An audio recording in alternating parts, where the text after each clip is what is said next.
Ya.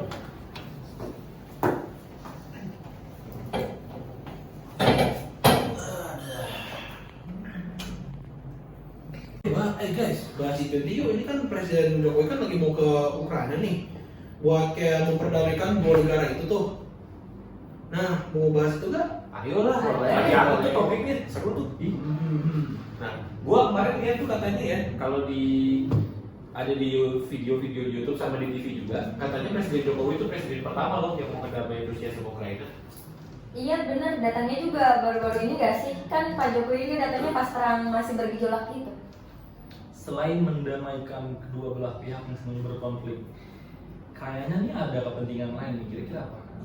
Kalau menurut gue sih ya, buat mengembalikan rantai pasok pangan, buat mengembalikan rantai ekspor sama biar nggak ada lagi obat. Soalnya kalau dilihat perang antara dua negara ini tuh berdampak besar nggak sih buat pasok pangan? Iya benar, kabarnya Presiden Jokowi datang bareng istrinya, Menteri Luar Negeri, dan sekretaris kabinet juga. Perjalanan mereka naik kereta dari Polandia yang tepatnya di perbatasan Ukraina dan Rusia. Iya, selain itu posisinya Pak Jokowi di sini adalah pihak ketiga yang diharapkan bisa memediasi kedua belah pihak negara yang berperang. Dan posisi Indonesia di sini adalah pihak yang netral, di mana Indonesia tidak berpihak ke pihak kemanapun. Kalau dari sudut pandang itu dan artikel ini, katanya Ukraina itu menganggap tindakan Pak Jokowi itu berani. Sama kalau dari Rusianya itu karena menganggap Indonesia udah teman karena udah lama kan mereka jadi aliansi. Dan lagi Indonesia itu dipercaya sebagai negara yang politik luar negerinya itu bebas aktif, tidak memihak kepada satu belah pihak yang sedang berkonflik. Makanya dalam pembahasan hubungan internasional itu kan kita harus menemukan jalan keluar, way out untuk dalam sebuah konflik biar perang ini nggak berkelanjutan. Oh, jadi harus ada strategi gitu ya? Menurut gua, ini harus ada momentum yang paling tepat sih ya. Contohnya Indonesia gini, Indonesia punya kepercayaan dari kedua belah negara, netral, kredibel, dan bisa membantu untuk memediasi kedua belah pihak. Ya selain itu dampaknya bakal kerasa nanti ketika Rusia mau datang ke G7. Makanya Indonesia berusaha untuk memediasi mereka. Kalau masih berperang gini, gimana mau ada diterima di G7 nanti coba? Benar. Dengan diterimanya Indonesia buat bertemu sama kedua negara itu, mereka udah terbuka banget mau menerima di saat mereka mau lanjut perang. Padahal sebelumnya negara Jerman sama Turki udah nyoba mediasi, ya tapi karena Jerman kurang dipercayai sama kedua negara itu, akhirnya nggak berhasil.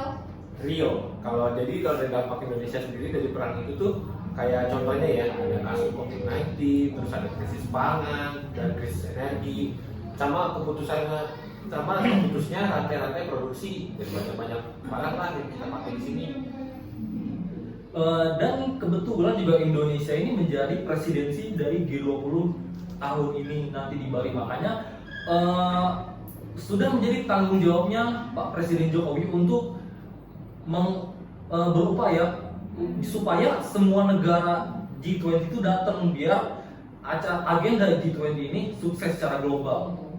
Apalagi waktu yang diberikan kepada Indonesia itu cuma 2 jam loh. Dengan waktu sesempit itu, Indonesia harus segera menciptakan momentum, dan itu juga bisa menjadi exit strategi untuk kedua negara agar bisa keluar dari perang. Karena itulah Presiden Jokowi secara simbolik harus segera bertemu dengan Presiden Rusia di sana. Karena memang perang dimulai dari serangan Rusia, sedangkan Ukraina adalah pihak yang bertahan. Seharusnya Presiden Rusia ini harus segera memberhentikan penyerangannya karena dampak globalisasinya tuh besar. Bener banget tuh. Dan itu juga selain itu Turki juga katanya ngedukung loh Indonesia, sampai Turki juga memfasilitasi alat-alat perang Indonesia untuk dikirim ke Rusia. Nih, gue baca lagi nih ya. Nah nih, ada 2 faktor kenapa negara-negara yang ingin menjadi mediator antara Rusia dan Ukraina itu ditolak. Pertama nih ya, karena negara tersebut dianggap tidak netral. Contohnya, Jerman. Tadi kan kedua, karena yang mendelegasi perang ini bukan delegasi tertinggi dari negara itu. Kalau Indonesia kan dengan Pak Jokowi, di mana dia itu kepala negara, dianggap sebagai simbol yang lebih besar karena dia membawa aspirasi masyarakat negara itu sendiri dan juga negara-negara lain, bukan sekadar menteri atau juru runding doang. Iya sih, hal ini juga sesuai dengan Undang-Undang Dasar Negara Indonesia untuk aktif dalam perdamaian dunia. Jadi bukan sekedar tradisi aja Indonesia mau menjadi mediator untuk dua negara ini.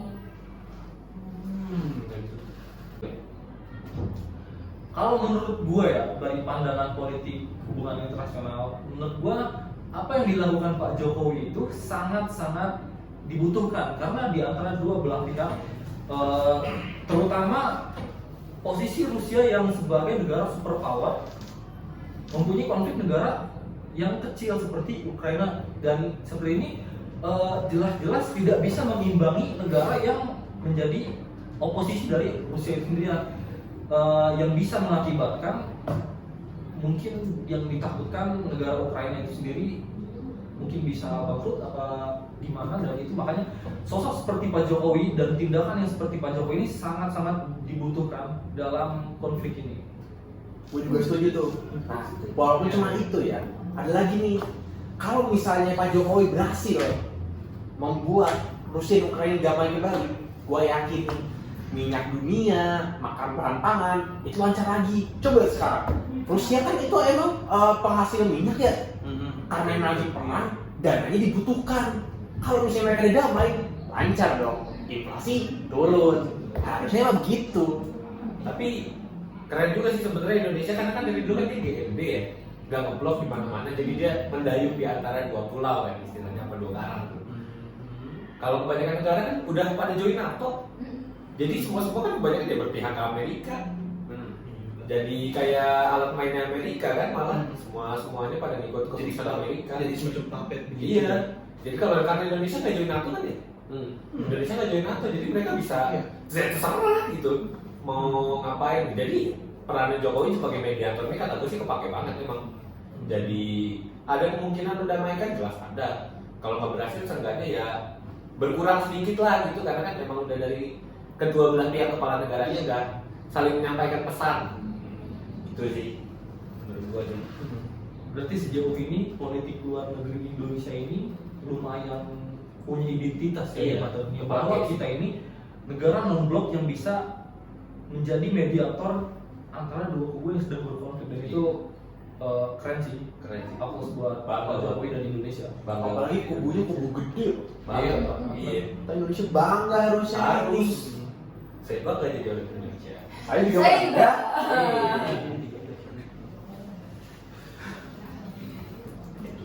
Ya, kayaknya itu doang sih yang kita mau ngomongin juga ya. Iya sih. Yaudah, yuk.